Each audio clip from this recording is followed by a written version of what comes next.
we look at things through a functional medicine lens, we're asking, why are these systems struggling? What else may be involved within the body that is causing this system to struggle? Is there an overall pattern?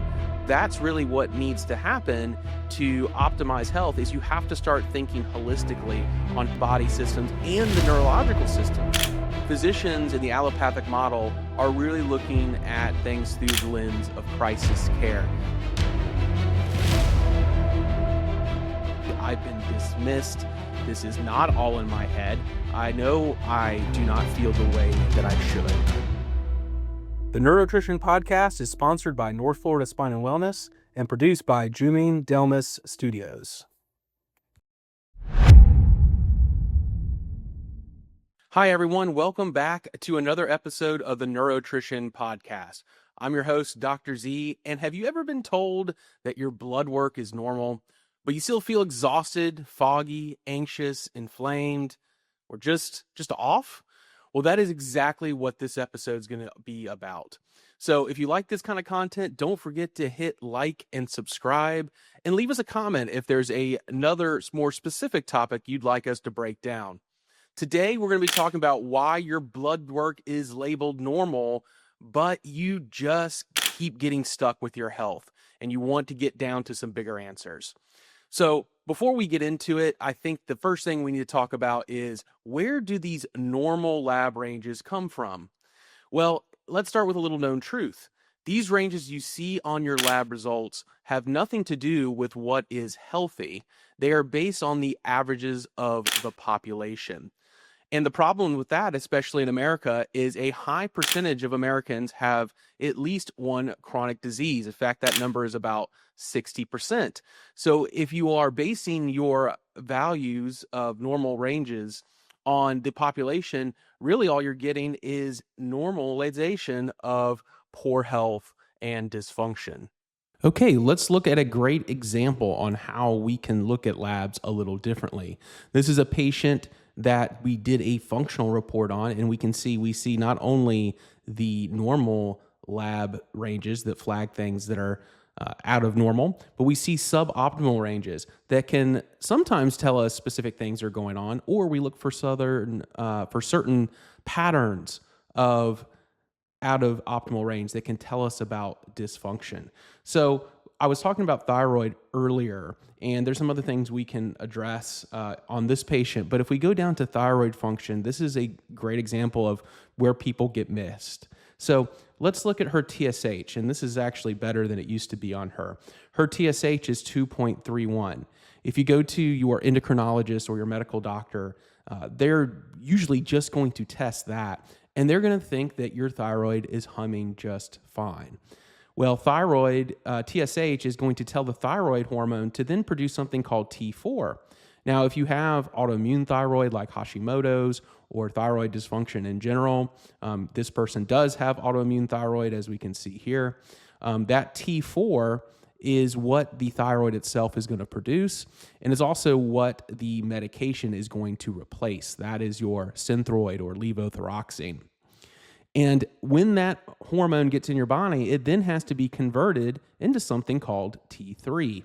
T3 is what your cells are actually going to utilize. So what's interesting is what should happen is when T3 gets low, it should cause TSH to go up. In this patient, that didn't happen. And there are certain reasons when that happens. But essentially what we're seeing here is that in this patient, T4 is not getting converted into T3. And so that is going to have this patient not only feeling like their thyroid is not where it needs to be, but it's also going to cause their traditional physician to say there's nothing to do here. And, just alone, T3 is not checked very often. But at 2.4, we want this to be closer to 3. And so this is a great example of where somebody can be missed and shoved to the side because, their lab normals are quote unquote normal.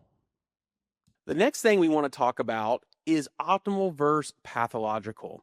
Main lab normals that we look at when you go to your allopathic physician, they're really looking for the presence of disease. We've talked about this on previous podcasts with other doctors that physicians in the allopathic model are really looking at things through the lens of crisis care. So they're looking for abnormalities that may mean some sort of disease process that is going on that requires a surgery or a pharmacological medication. But a lot of people aren't in that boat. They simply have a lot of dysfunction that makes them not feel like they want to. Let's take a real practical example. TSH, that is thyroid stimulating hormone, and it's a hormone released by the brain to tell the thyroid how hard to work. When the TSH is normal, then that means that your thyroid should be producing a normal amount of what we call T4. That's the hormone that is given with medications when people have thyroid issues. On the other hand, when we look at things through a functional medicine lens, we're asking, why are these systems struggling? What else may be involved within the body that is causing this system to struggle? Is there an overall pattern? Very rarely. One thing is, I always talk about this in the brain, but it's even more so true at the body. These different organ systems don't work in a vacuum. They aren't mutually exclusive. It's not like the thyroid is just the thyroid.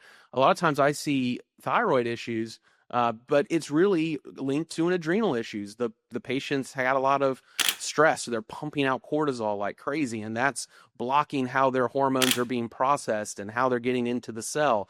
And so that's really what needs to happen to optimize health, is you have to start thinking holistically on how all the body systems and the neurological systems, I just talked about the adrenals and stress, but what if your brain is wired to be in this heightened fight and flight stage?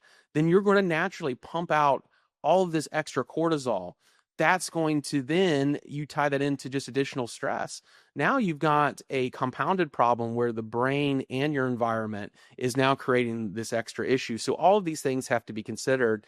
And that's what really sets functional medicine, and I believe what we do, apart from a lot of the traditional things. But again, if I have a heart attack, if I need an emergency surgery, that system is great. We just have to find a way to bridge these two things together. Where do we? There's a time to optimize health, and there's a time to save a life.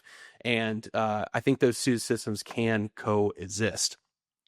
The next thing is the limitations of traditional blood work. Look, when you get your annual physical, you're going to get the basics. You're going to look at your blood glucose, your lipid profile, what's your cholesterol doing, what are your liver enzymes, maybe a basic look at thyroid function. You might get a vitamin D level, even though that has become a thing where it's not being checked routinely.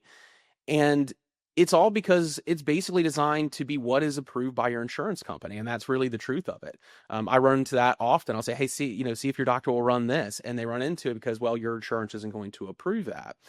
And that becomes a big issue, because when you're just looking at these basic things, it's not going to really give us too much insight into what is underlying these the reason you're feeling that you're feeling. So whether it's looking at more advanced hormone function, or if it's looking at maybe more in-depth nutrient deficiency testing, or maybe we're talking about food sensitivity testing, toxin testing. Are you getting a higher toxic load from your environment? All these things are not going to be tested in traditional blood tests, and sometimes blood tests are not the best way to test these things.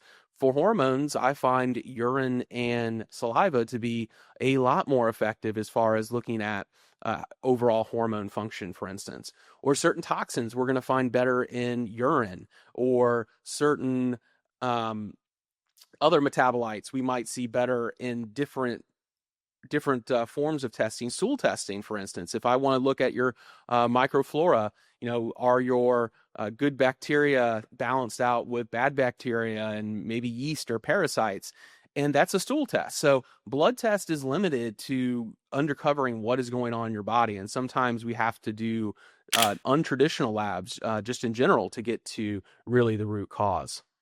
Okay, finally, let's talk about what you can do different. So if you've been listening to this and say, hey, that's me, I've been dismissed, this is not all in my head, I know I do not feel the way that I should, here are some tips for you moving forward. Step one, work with a practitioner. Find yourself a practitioner who's going to, number one, take your concerns seriously.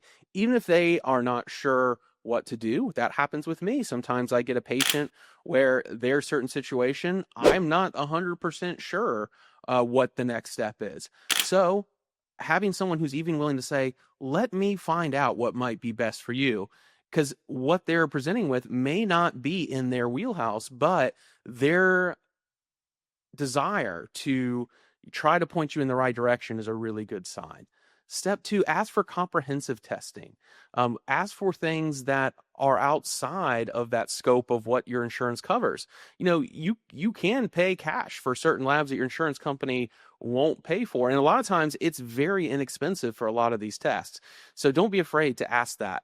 And step three, start tracking your symptoms. Look at your labs. Look for patterns. Are you trending in certain directions? Maybe your thyroid's not normal or is normal, but it's been tracking like that TSH you're checking every year. It's been tracking higher and higher and higher over the last few years. You can start to look for trends, and then do some research looking at optimal lab ranges. Find a practitioner who looks at those a little bit more critically. And just because you're 1 point below or 1 point above, they're going to start thinking, well, maybe there is something to this. And if you're really not sure what to do, check out our website at healthytallahassee.com, where you can learn a whole lot more about how we address these certain issues. And I'm happy to help guide you through looking at where your labs are at, and maybe is there something more you can do for your health. You don't have to settle for feeling not sick. You can optimize. You can live a life where you feel great every day and have that quality that we're all looking for. All right. Well, I hope this episode has really given you some hope and insight at a different way to think about and look at your lab test, and know that there is so much more to undercover to help you live the life that you've always wanted to, with a vibrancy instead of just plugging through. You don't have to feel sick and tired if you don't want to.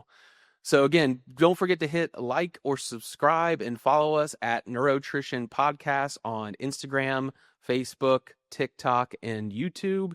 And we look forward to seeing you on our next episode of the Neurotrition Podcast. And don't forget, leave a comment if there is some more specific issues and conditions or even symptoms that you'd like for me to highlight on the show. See you guys next time.